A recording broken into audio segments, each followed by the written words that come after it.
People recognize me everywhere. Not casually, not in the harmless way strangers sometimes say you look familiar.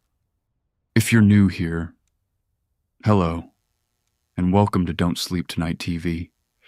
If you enjoy stories like this, the kind that stay with you a little longer than they should, consider subscribing. They know my name, my full name. They remember things I never did. They thank me for kindness I never showed. They hate me for promises I never made. They speak to me with the certainty people reserve for someone they have already let into their lives. At first, I thought it was coincidence. Then I thought it was a mistake. Then I started hearing details no stranger should know.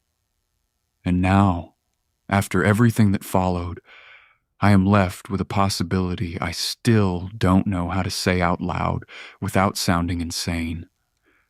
I think someone has been living a life in my name, not ruining it, not stealing from me, improving it.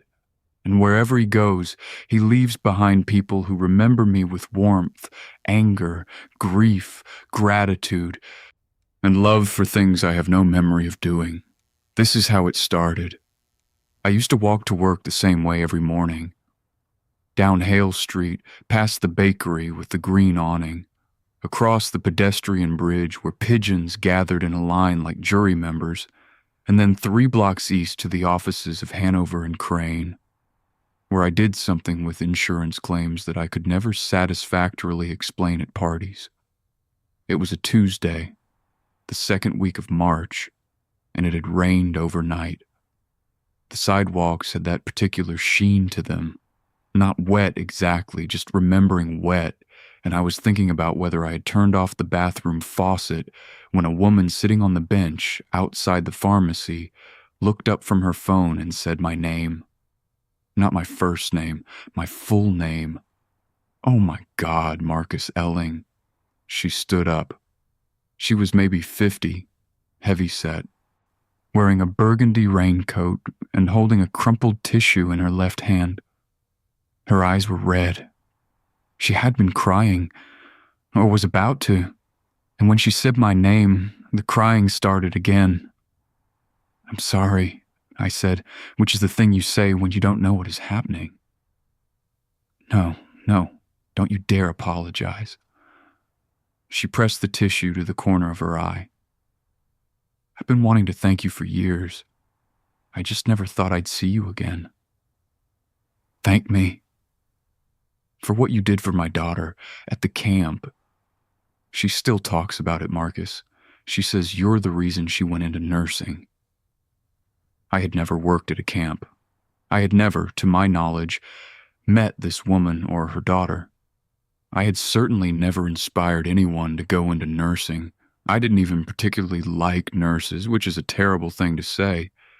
But I am trying to be honest about the kind of man I was on that Tuesday morning. Mildly selfish, emotionally avoidant, and running a consistent 7 minutes late. "I think you might have me confused with someone else," I said. She laughed, a real laugh, wet and full. "Marcus Elling, come on. You haven't changed a bit."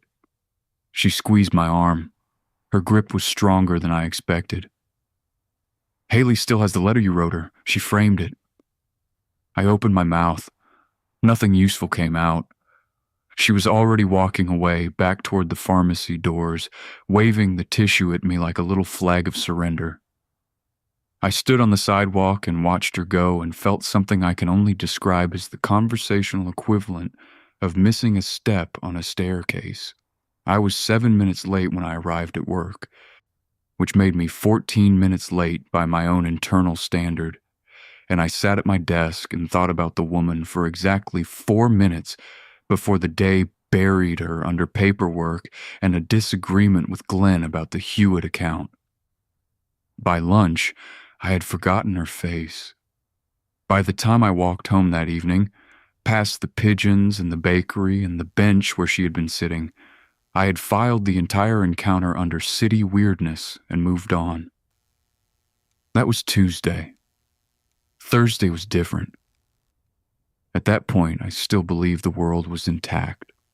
I thought I had just brushed against one strange moment on an otherwise ordinary street. What I didn't understand yet was that the first encounter is never the frightening one. The frightening one is the second. Because the second one is what turns coincidence into structure. I was buying coffee at Rowan's, the small place on Fisher Street that has exactly 7 tables and a barista named Dev who knows my order, but has never once asked my name. I was waiting by the pickup counter, looking at my phone, when a man at the table nearest the window called out to me. Hey, it's you, right? He was young, mid-20s, wearing a gray hoodie and wire-frame glasses. He had an open laptop in front of him, but was looking at me with an expression I recognized because I see it sometimes at reunions. The strained delight of someone encountering a person they feel warmly about, but haven't seen in a long time. Do I know you? I asked. Dude, it's Brian Teller. He said this as though it should detonate something in my memory. It did not. From the thing in Gloucester? The volunteer build? I've never been to Gloucester. Yes, you have. We shared a room at the motel, the one with the broken ice machine. You kept doing that impression of the foreman. He laughed. My girlfriend still quotes it. The load-bearing wall is a state of mind. I have never said that sentence in my life. I have never done an impression of anyone. I am not an impression person. The closest I come to humor is a kind of dry observation that sometimes lands and sometimes makes people think I'm upset. I'm sorry, I said again, because I still didn't have a better sentence. I really think you have me confused with somebody. His face did something complicated. It started as confusion, passed through hurt, and settled on a kind of careful blankness, as if he was deciding whether I was joking. Marcus, he said. Come on. How do you know my name? Because we spent 4 days together building a porch for a woman whose house flooded. You told me about your mother's garden, the one with the roses she couldn't keep alive. He paused. The red ones. I put my coffee down. My mother did have a garden. She did grow roses, red ones, and they did die every single year because she planted them in a part of the yard that got approximately 40 minutes of direct sunlight. This was a piece of family trivia so small, so inconsequential that I had maybe told 3 people in my entire adult life. My ex-girlfriend, my college roommate, my therapist, once, as a metaphor for futile effort. I had not told this man. I had never been to Gloucester. I had never built a porch. I have to go, I said. She called after me as I left, but I did not turn around. I walked 4 blocks without direction and then stopped in front of a dry cleaner and put my hands on my knees and breathed. The air tasted like starch and rain. A woman walking a terrier gave me a wide berth. That night I searched for Brian Teller Gloucester volunteer build on every platform I could think of.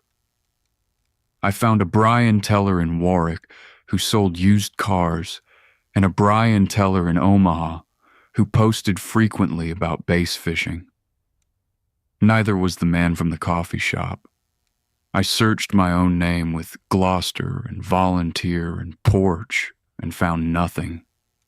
I searched Haley Camp nursing Marcus Elling and found nothing. I sat in my apartment and listened to the refrigerator hum and told myself that cities are full of coincidences, that faces repeat, that names are common enough, and that the roses were just a lucky guess. Did not believe myself, but I was not yet ready to believe anything else. I started paying attention after that. Not in a dramatic way. I didn't change my routine or start documenting everything or spiral into some investigative version of myself. I just noticed more. Or maybe I noticed differently. There's a specific shift that happens when something stops feeling random. You don't become paranoid. You become selective. You start filtering the world for patterns you weren't looking for before. And once you start seeing them, they don't stop. It didn't happen immediately. There were still stretches of normal. Entire mornings where nothing strange occurred. Whole afternoons where the world behaved exactly the way it always had. That almost made it worse. Because every time I relaxed, every time I convinced myself I had overreacted, something would happen that felt just precise enough to undo that comfort. The third encounter happened 4 days later. I was at a crosswalk on Mercer, waiting for the light to change, when a man standing next to me said, very casually, "You still owe me $20? I turned. He was older than me, maybe mid-40s, wearing a navy windbreaker and holding a paper bag from a grocery store. He wasn't looking at me when he said it, just standing there, watching traffic. "I'm sorry?" "You said you'd bring it Tuesday," he said. "I waited an hour." "I think you have the wrong person." That got his attention. He looked at me fully then, eyebrows pulling together in a way that wasn't confusion yet. Not quite. "No," he said slowly. "No, I don't." The light changed. People started moving. He didn't. "You came by my shop," he continued. "Walt Breda, keys and locks. You remember? You had that weird problem with your door sticking. We talked for like 20 minutes. I've never had a problem with my door. It opens. It closes. That's the extent of our relationship." "I didn't come by your shop," I said. He blinked. Once. Twice. Then something in his expression shifted, the same way Brian's had. That quiet recalibration. The moment where someone decides you're not mistaken. You're being difficult. "You're telling me you didn't stand in my shop last week?" he said, leaning on the counter, talking about how you think doors remember things. I felt my stomach drop. "I've never said that." "Yes, you have." His voice wasn't angry. It was certain. "You said doors remember how they've been opened, that if you push them the wrong way too many times, they start resisting you. Like they don't trust you anymore." I stared at him. Because that wasn't something I had said, but it was something I had thought. Not recently, not out loud. Just one of those stray, useless thoughts that passes through your head when you're standing in a doorway, noticing the way it catches slightly on the frame. I remember thinking it once, maybe months ago, and then letting it go because it didn't matter. Except now it did. "Look," he said, softer now, like he was trying to be patient with me. "If you're messing with me, it's not funny. You said you'd come back Tuesday. You didn't. Fine. But don't stand here and pretend we've never met." "I'm not pretending." He held my gaze for a few seconds longer, searching for something. A crack? A signal? When he didn't find it, he shook his head, muttered something under his breath, and walked off into the crossing crowd. I didn't move. Not until someone behind me said, "You going or what?" And I realized the light had already turned red again. That was the moment it stopped being about coincidence. Because coincidence can explain faces. It can explain mistaken identity. It can even, if you stretch it far enough, explain shared names and overlapping details. What it cannot explain is this: someone, somewhere, had taken a private thought I had never spoken out loud and repeated it back to me like a memory we shared. I went home early that day. I told my manager I wasn't feeling well, which was technically true in a way that would be difficult to define medically. I sat in my apartment on the edge of my bed and tried to reconstruct the last 2 weeks of my life with a level of precision I had never applied to anything before. Where had I been? Who had I spoken to? What had I said? I checked my phone, messages, calls, emails, calendar. Everything was exactly as I remembered it. No gaps, no unfamiliar entries, no evidence of time I couldn't account for. I checked my bank statements, groceries, rent, utilities, coffee. The same predictable pattern of transactions that had defined my financial life for years. Nothing from Gloucester, nothing from a locksmith named Walt Breda, nothing from a camp. No unexplained purchases, no strange withdrawals, no duplicate charges. If there was another version of me moving through the world, he wasn't using my money. Which meant one of two things. Either these people were all mistaken in highly specific, highly consistent ways, or someone who looked exactly like me, sounded exactly like me, knew things I had never told anyone, was living a parallel set of interactions in the same city, and leaving behind a trail of people who remembered me as him. That night, I made a list. Not on my phone, not on my computer, on paper. I don't know why. Maybe because paper feels less editable, less prone to quiet changes, less likely to betray you. I wrote down everything I knew for certain. I have not been to Gloucester. I have never worked at a camp.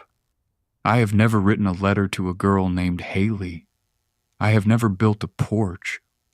I have never been inside a locksmith shop. I have never said the sentence about doors out loud. Then, under that, I wrote something else. Something I didn't know was true yet, but felt like it was forming. There is a version of me that has done all of these things. I stared at that sentence for a long time. Then I added one more. People prefer him. I don't know why I wrote that. No one had said it directly. No one had compared us. But every interaction carried the same underlying tone, the same subtle disappointment when I denied knowing them, the same quiet correction in their eyes, like I was failing to live up to a version of myself they already trusted. It wasn't just that they recognized me. It was that they recognized someone better, and they were waiting for me to be him. I went to bed with the list on my nightstand. I didn't sleep much. Every time I closed my eyes, I had the same thought, looping in slightly different forms. If there is another version of me out there, where is he when I'm not looking? The next time it happened, I wasn't surprised. That doesn't mean I was ready for it. There's a difference between expecting something in theory and recognizing it in real time. One is abstract. The other feels like the ground shifting under something you thought was fixed. It was Saturday morning. I don't usually go to the farmer's market. It's crowded, overpriced, and full of people who seem to enjoy standing in lines for things they could buy cheaper somewhere else. But I woke up earlier than I needed to, and lying in bed felt wrong. Not dangerous, just wrong. Like I was out of position. So I got up, got dressed, and walked toward the market without really deciding to. It was busy, tents in rows, vendors calling out prices, someone playing acoustic guitar badly near the entrance. The air smelled like citrus and bread and damp wood. I moved through it slowly, not really looking for anything, just observing. And that's when I saw her. She was standing at a stall selling honey, talking to the vendor with the easy familiarity of someone who had been there before. Late 20s, maybe early 30s, dark hair pulled back, a canvas bag over her shoulder. She turned, and when she saw me, her entire face changed. Recognition. Not cautious, not uncertain, immediate. Marcus. She said it like she had been expecting me, like I was late. I stopped walking. There was a moment just a fraction of a second where I considered doing something different, pretending I hadn't heard, turning around, leaving, but I didn't, because part of me wanted to see how far this went. "Hi," I said. She smiled, and the smile didn't feel like it belonged to a stranger. "Hey, I was starting to think you weren't going to show." I hesitated, just slightly. I didn't realize we had plans. That was the first time I tested it. Before I'd been reacting, now I was probing. Her smile flickered, not gone, just adjusted. "Very funny," she said. "You're still doing that thing where you pretend not to remember things?" There it was. Not confusion, not doubt, a pattern. "I'm not pretending," I said. She studied my face, really studied it.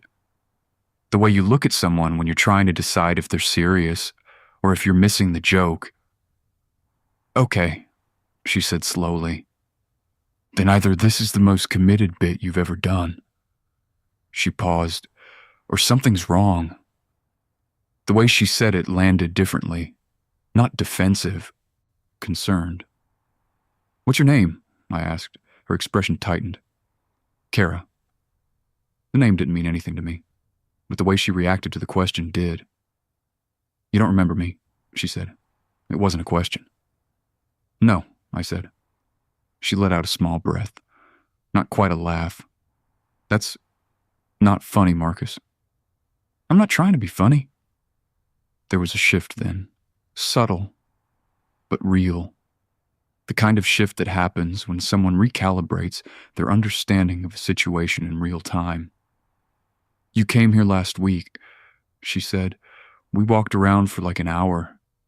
You helped me pick out that stupid lavender honey because I couldn't decide."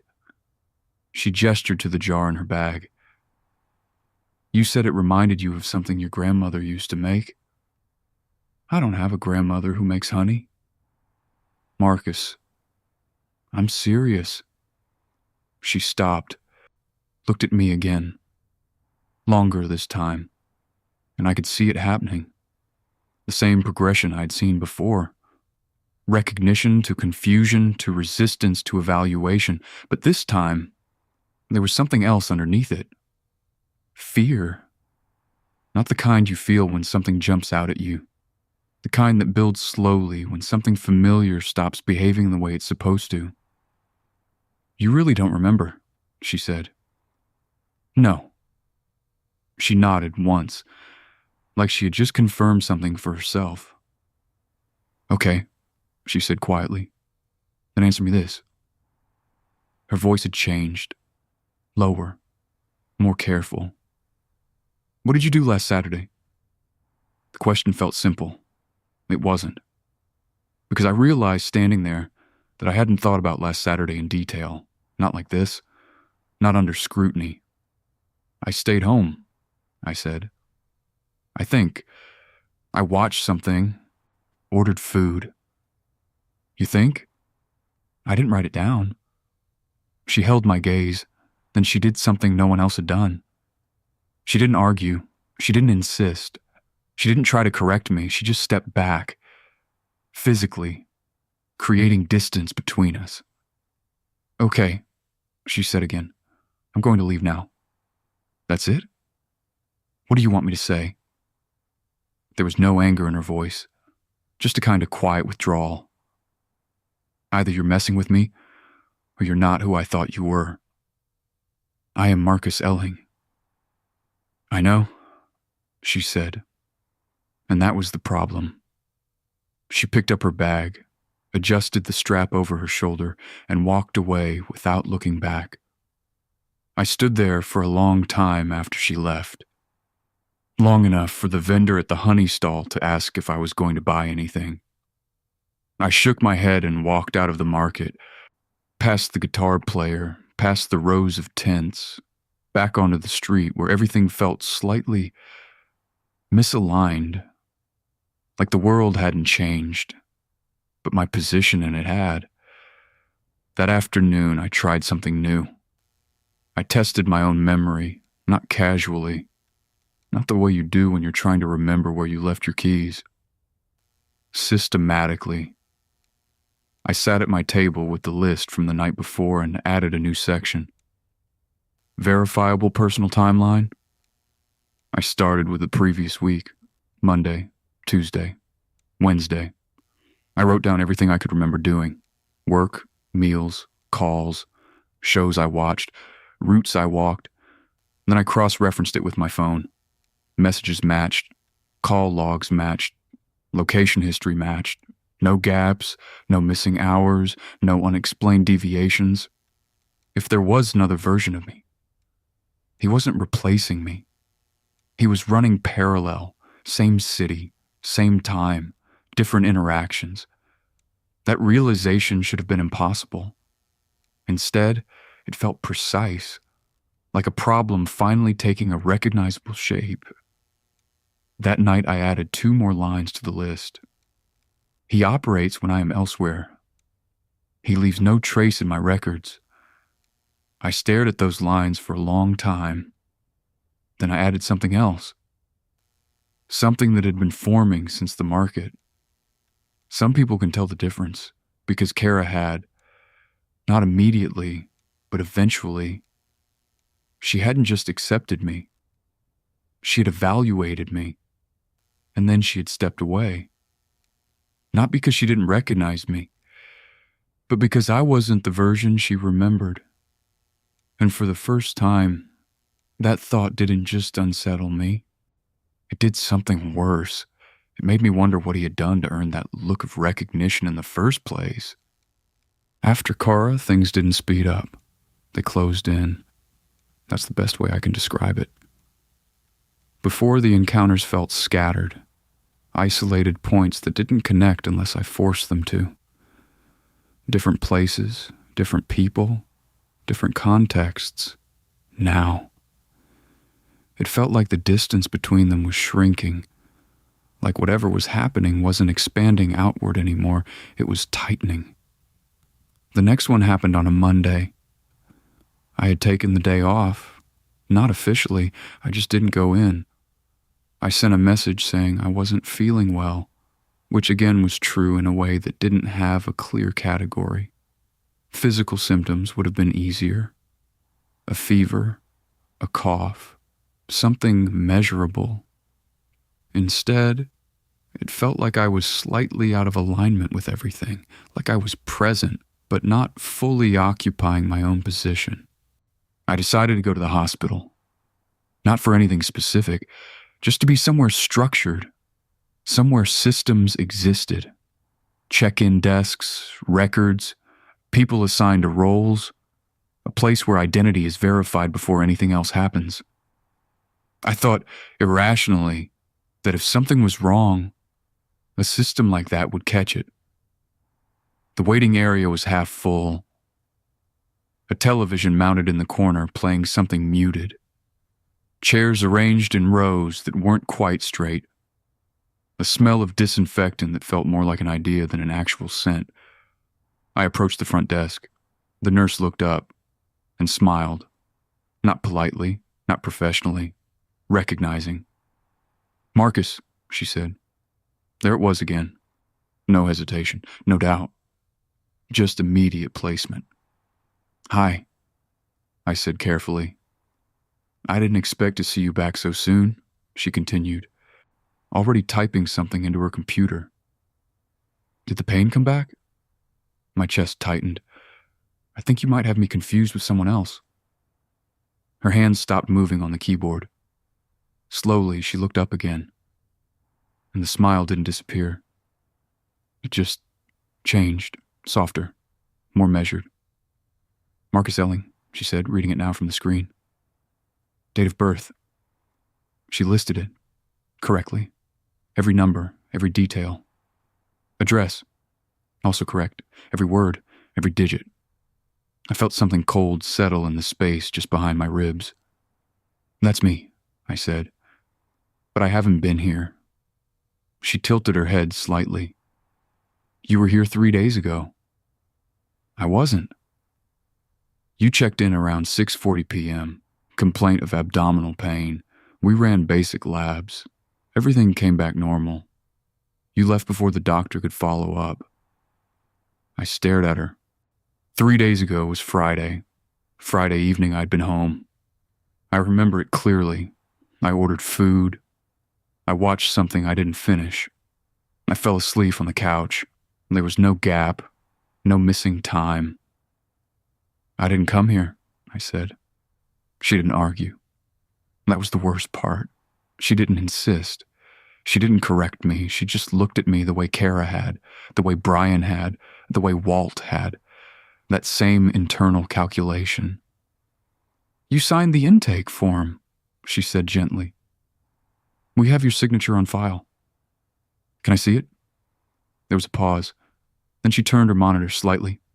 Not fully, just enough. I stepped closer and saw it. My name, Marcus Elling.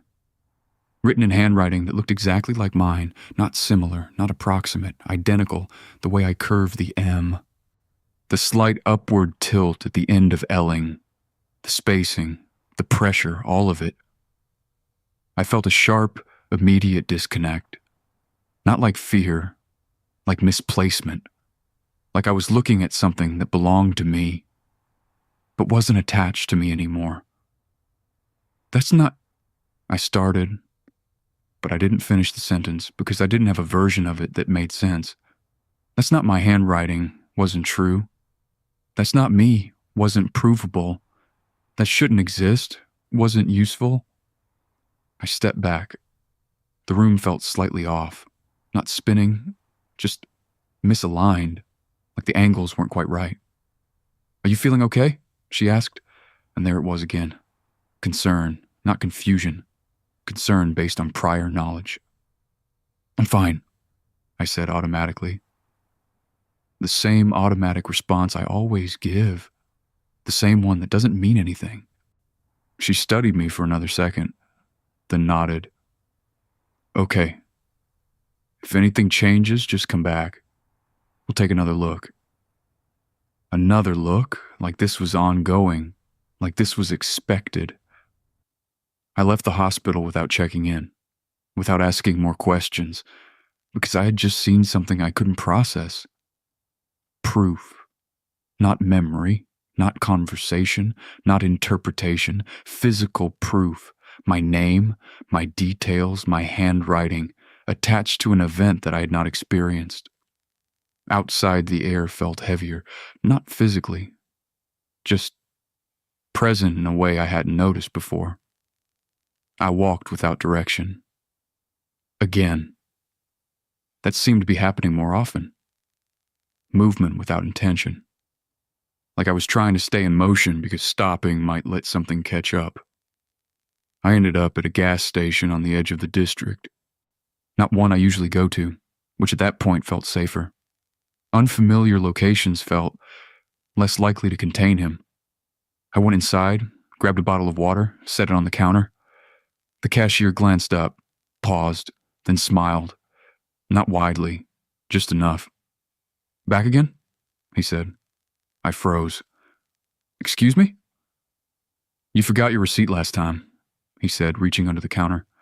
I kept it in case you came back. He placed it on the counter. I didn't touch it. Take a look, he added.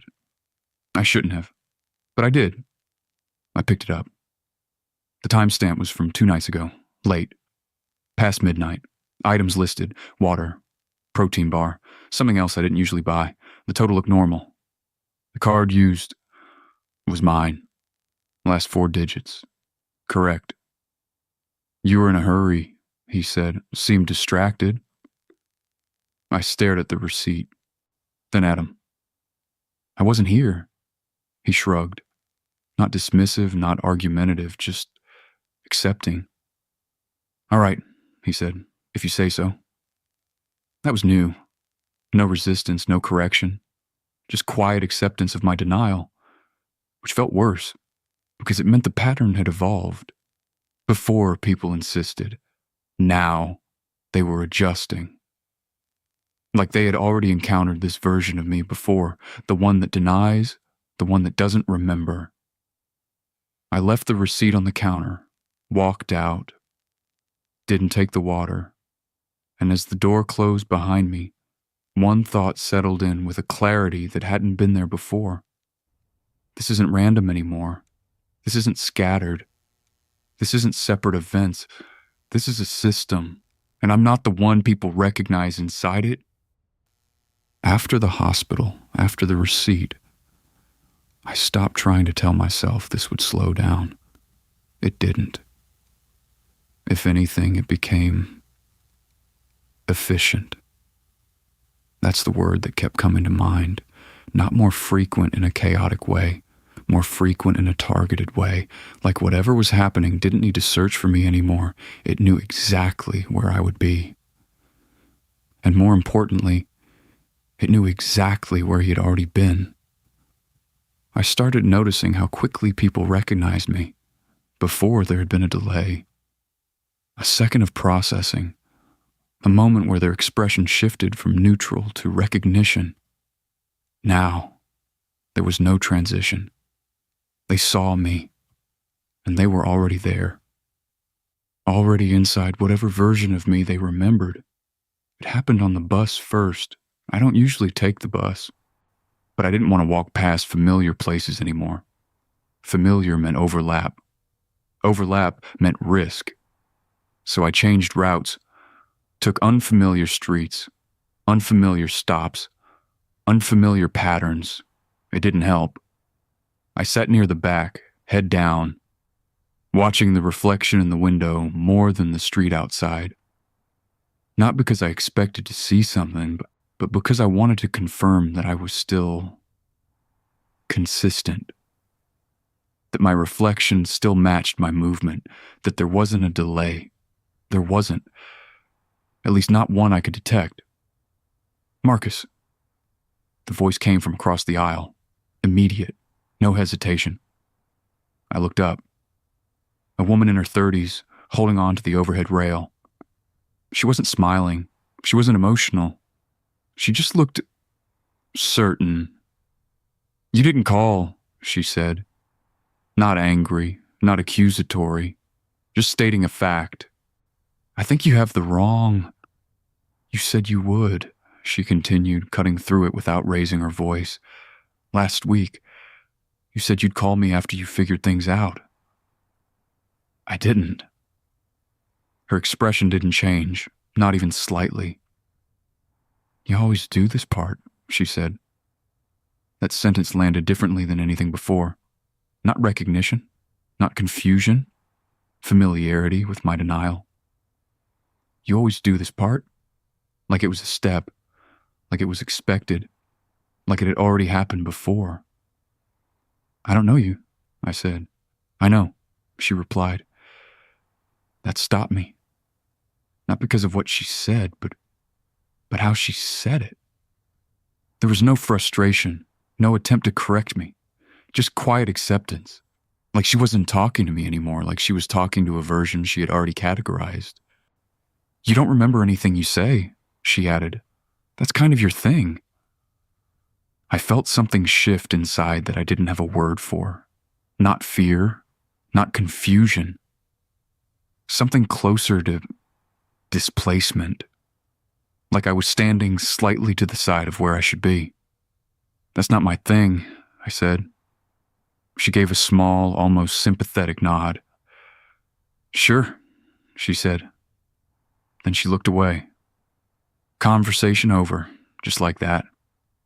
I got off 2 stops early, didn't look back, didn't want to see if she was watching me, because I had a growing sense that looking back wouldn't confirm anything. It would just reinforce it.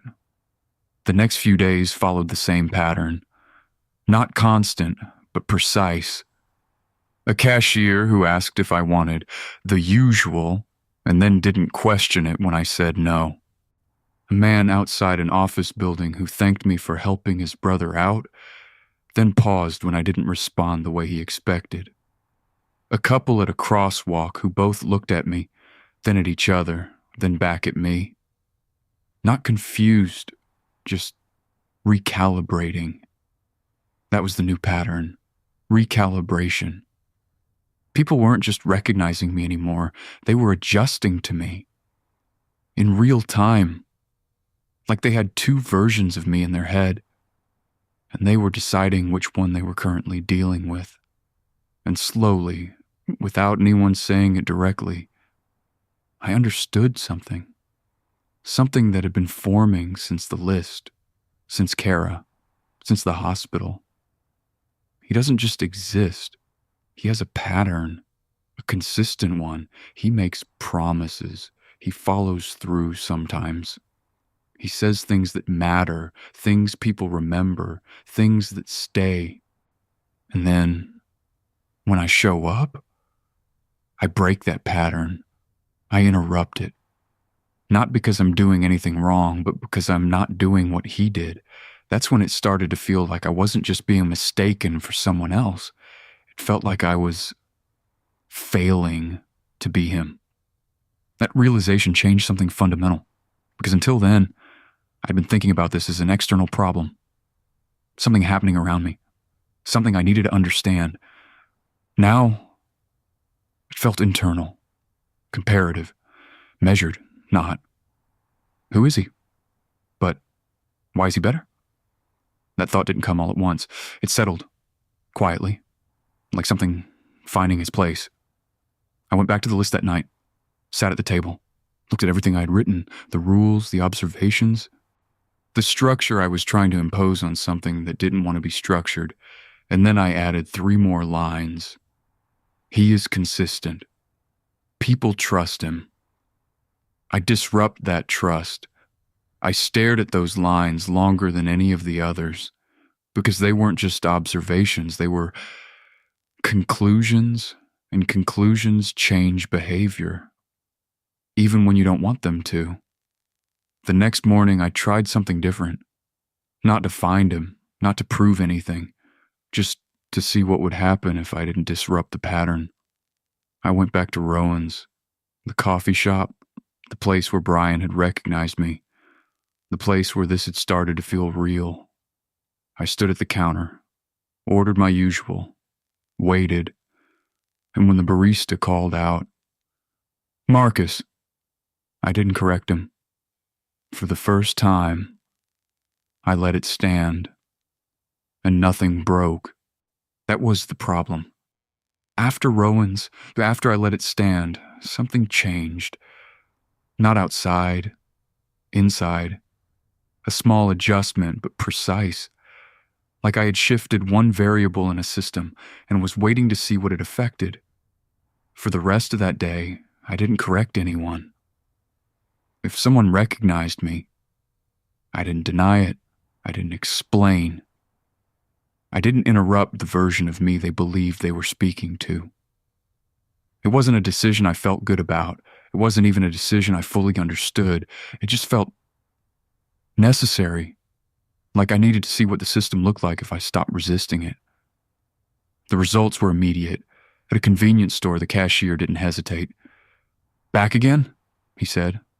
Same tone, same assumption. This time, I nodded. "Yeah," I said. He smiled. Not surprised, not questioning, just confirming. "Figured you'd come through again," he said, scanning the items. That sentence stayed with me. Not the words, the confidence behind them. He expected me. Not as a stranger, as a continuation. I paid, used my card, watched the machine process the transaction. Everything normal, everything consistent, nothing broke. That was the first confirmation. The second came later. It was evening. I was walking back through a street I didn't usually take, still avoiding familiar routes, still trying to minimize overlap, even though I was starting to understand that overlap wasn't something I could control. That's when I heard it. "Marcus." Different voice. Male. Closer than I expected. I turned. And for the first time, I saw someone who didn't just recognize me. He reacted. Immediate. Relief. Finally, he said, stepping toward me. I've been trying to reach you all day. He was around my age, maybe slightly older, wearing a dark jacket, phone still in his hand like he had just been using it. I don't have your number, I said automatically. He stopped. Just slightly, not confused, not yet. Then he adjusted, fast. Right, he said. You switched it. You said you might. That was new. Adaptation. Not just recognition, not just memory, adjustment to inconsistency. What do you need? I asked. The question came out before I could stop it. And as soon as I said it, I felt something shift again. Because that's what he would say. Not, who are you? Not, you have the wrong person. What do you need? The man exhaled. Relief again. More subtle this time. I just needed to make sure you were good, he said. After what you told me yesterday. Yesterday. I said nothing. You don't have to explain it again, he continued. I get it. It's just, you sounded off. Off. Like something wasn't aligned. That's why I wrote it down, he added. My attention snapped to that. Wrote what down? He reached into his jacket, pulled out a folded piece of paper, held it out to me. You said if anything felt weird, I should give this back to you, he said. So here. I didn't take it immediately, because something about that moment felt different. Everything before this had been secondhand. Memory, conversation, records. This was physical. Something transferred. From him to me. I took the paper. It felt normal, light, slightly creased. I unfolded it and saw my handwriting. Not similar, not close, exact. Every letter, every curve, every spacing pattern. It said, if you're reading this and it doesn't feel familiar, don't react. Just stay consistent. They don't question you if you don't break the pattern. I read it twice, then a third time, because the words weren't just instructions, they were aware of me. Not him, me. The version that doesn't remember, the version that breaks pattern. You told me not to ask questions, the man said, watching me carefully. So I didn't. I looked up. What did I tell you? I asked. He hesitated, then answered. That sometimes you forget things, he said. But it's not real forgetting, it's just different versions. Different versions. You said if I ever felt like I was talking to the wrong one. He stopped, then finished the sentence slowly.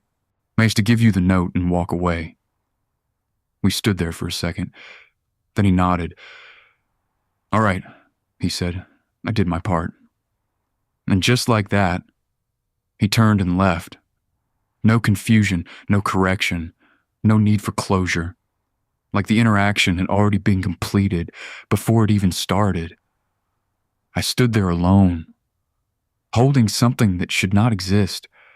A message written by me, for me, about something I didn't know was happening. That was the moment everything changed, because up until then, I had been trying to understand him. Now, I realized something else. He understands me, and he's been planning around it. That night, I didn't update the list. I didn't need to, because the list had just become irrelevant. This wasn't observation anymore. This was coordination, and I wasn't the one in control of it. After the note, I stopped thinking in terms of discovery.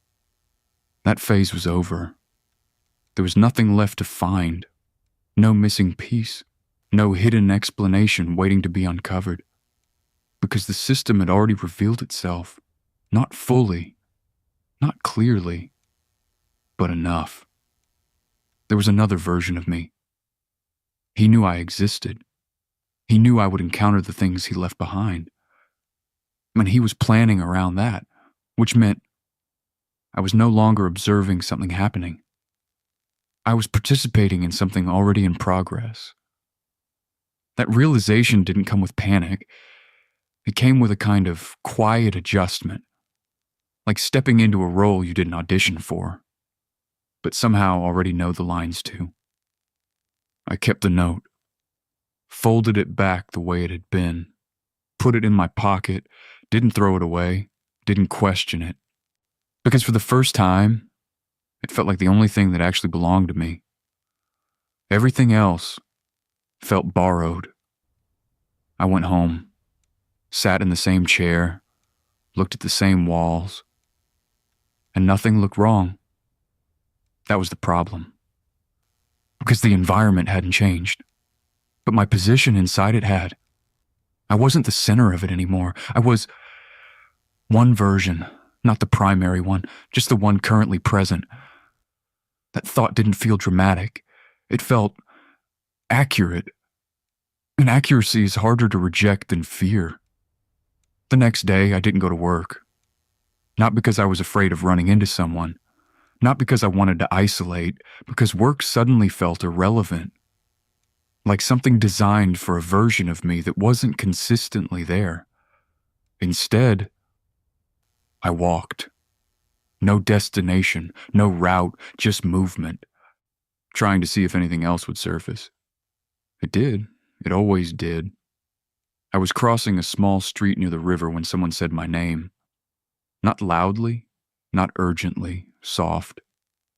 Marcus. I turned, and something about this one felt different immediately. Not because of how she looked, but because of how she reacted. She didn't step forward. She didn't smile. She just stood there, watching me, like she was waiting for something specific. Lily, I said. The name came out before I could stop it. And that was new, because I didn't recognize her, but I knew her name. She froze, not visibly, not dramatically, just a slight shift, like something had just aligned, or broken. You remembered? She said. I didn't respond, because I didn't know how to explain what had just happened. I wasn't sure if you would, she continued. After everything, that word again, always vague, always loaded. What happened? I asked. Her expression changed, not confusion, recognition of something else. You don't remember that part, she said, not a question, a conclusion. No. She nodded, slow, measured, like she was adjusting expectations in real time. You said that might happen, she added. Of course he did. You said sometimes you split things, she continued, that it helps you keep everything organized. Split things. Organized. Like this wasn't accidental. Like this was intentional. What did I split? I asked. She hesitated. Not because she didn't know, but because she was deciding how much to say. Time, she said finally. Time. Not memory, not identity. Time. You said it's easier if different versions of you handle different parts, she continued. That way nothing overlaps. Nothing overlaps, except it was. I was the overlap. And which part do I handle? I asked. That question felt important, more important than anything else so far, because for the first time, this wasn't about what he had done, it was about what I was for. Lily looked at me for a long time. Then she said something I didn't expect. You're not supposed to ask that. That landed harder than anything else, not because of what it meant, because of how certain she was. Like that rule had already been established. Like I had agreed to it at some point, without remembering. I need to know, I said. She shook her head. Not dismissive, protective. You said if you start asking that, she said, it means something's going wrong. Something's going wrong. That implied something had been working, and I was the deviation. Then tell me what was working, I said. She didn't answer. Instead, she stepped back, just like Kara had, just like the others. Distance, not rejection, recalibration. You should go, she said. Why? Because this isn't how this conversation is supposed to happen. Supposed to happen. Pattern again, structure, expectation. I don't know how it's supposed to happen, I said. I know, she replied. And that was worse, because it confirmed something I hadn't fully admitted yet. He does. He knows exactly how all of this is supposed to go. And I don't. She turned, started walking away. I didn't follow, because I knew, on some level, that following her wouldn't give me answers. It would just take me deeper into something I wasn't aligned with. I kept walking, toward the river. Not because I had a reason to go there, because it felt familiar. That was new. Familiarity without memory, like recognition without context. I reached the edge, sat on a bench, and that's when I saw it. A book, sitting on the bench beside me, closed, out of place. There were no other people nearby, no one who could have just left it. I picked it up, hesitated for a second, then opened it. Inside, on the first page, was my name, Marcus Elling, written in my handwriting, and below it, a sentence. You'll come here when things start to slip. I closed the book immediately, looked around. Nothing. No one watching, no one reacting, just the river, moving the same way it always had. Uninterrupted. Consistent. Unlike everything else. I looked back down at the book, and for the first time, the thought wasn't abstract anymore. It wasn't forming. It was clear. He isn't just ahead of me. He's been preparing for me. And whatever this system is, whatever structure he built, I'm not part of how it's supposed to work. After the river, after the book, after the note, there wasn't anything left to test. No new method, no new angle, no new way to approach it. Because everything I needed to understand had already been placed in front of me. Not all at once. Not clearly, but deliberately. That was the part I couldn't ignore anymore. None of this was accidental. The encounters, the conversations, the adjustments, the notes, the way people responded. It wasn't chaos, it was structure, and I wasn't outside of it. I was inside it. Just not where I was supposed to be. That night I didn't go home immediately. I walked. Same pattern as before. No direction, no goal. But this time, it didn't feel like searching. It felt like waiting for something that had already been set in motion. I ended up back near my apartment. The street was quiet, lights on in a few windows. Familiar. Too familiar. That's when I saw her. Standing across the street, Kara. Same posture, same stillness, but different. Not confused, not uncertain, resolved. She didn't wave, didn't call out, just looked at me, like she already knew what this moment was. I crossed the street, slowly, not because I was cautious, but because something about rushing felt wrong. Like I was supposed to arrive at a specific pace. When I got close enough, she spoke. You found it. Not a question. The book, she added. I nodded. You weren't supposed to, she said. That landed. Not with shock, with confirmation. Then why was it there? I asked. She hesitated, just for a second, then answered. Because he knew you would go looking for something eventually. Of course he did. That wasn't surprising anymore. What am I supposed to do? I asked. The question felt different now. Not desperate. Practical. like I was asking about a process I'd missed the instructions for. Kara looked at me for a long time. Then she said something I'd been circling around, without fully accepting. You're not supposed to do anything. That should have felt wrong, but it didn't. It felt aligned. Then what am I? I asked. There it was. The question Lily said I wasn't supposed to ask, the one that meant something had gone wrong. Kara didn't answer immediately. She looked past me. Not at something specific, just through the space I was standing in, like she was comparing something. Then she said it. Quiet, certain. You're the version that doesn't stick. That sentence didn't hit all at once. It settled piece by piece, like something finding its place inside a structure that was already built. Everything he does, she continued, it stays. People remember it. It builds on itself. I said nothing, because I already knew where this was going. And everything you do, she paused, resets. I felt it then, not fear, recognition, of something that had been happening over and over without me seeing it clearly.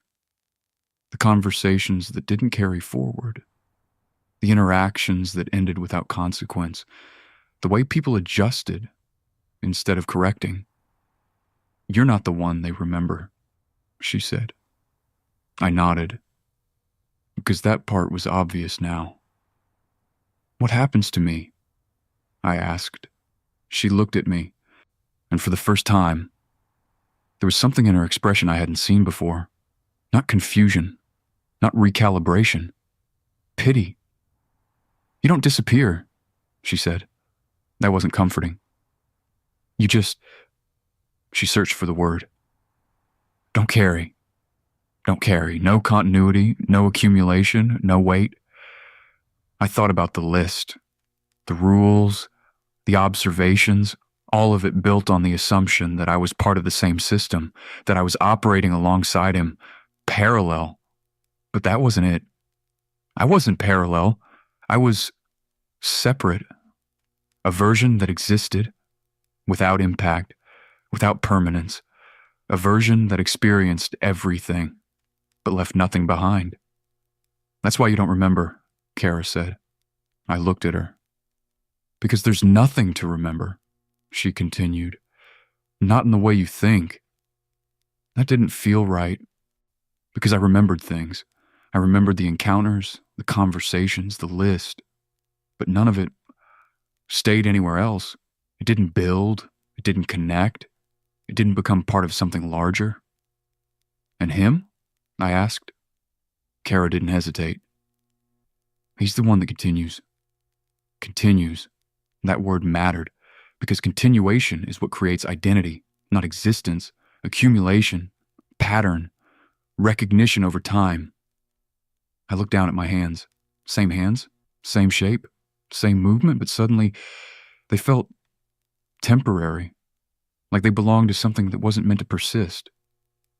I saw the note, I said. I know, she replied. You knew I would. Yes. Because he told you. She nodded. And you followed it, she added. I thought about that. The instruction. Stay consistent, don't break the pattern. They don't question you if you don't break the pattern. And for a moment, I understood something else, something simple.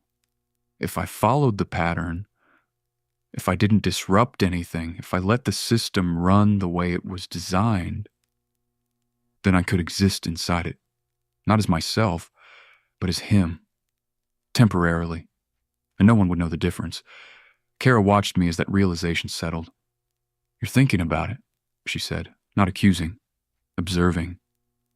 Yes, she nodded slowly. That's what he expected. Of course it was. Everything was. Every step, every encounter, every adjustment, planned. Not perfectly, but enough. So what happens if I do that? I asked. If I just stay consistent? Kara didn't answer right away. When she did, her voice was quieter. Then you'll feel like you belong. That sounded almost good, but the way she said it made it feel like something else. A trade. And then? I asked. She looked at me, directly, and said the last thing I needed to hear. Then he won't need you anymore. Silence. Not dramatic. Just final. I stood there, not moving, not reacting, because there wasn't anything left to react to. Everything had already been decided, not by me, by a version of me that understood the system well enough to build something inside it. Something stable, something people remembered, something that carried forward, and I was the version that didn't. The version that filled the gaps. The version that tested the edges. The version that could disappear without disrupting anything. I looked at Kara one last time. She didn't say anything else. She didn't need to. Because the structure was complete. The roles were defined. And for the first time, I understood mine.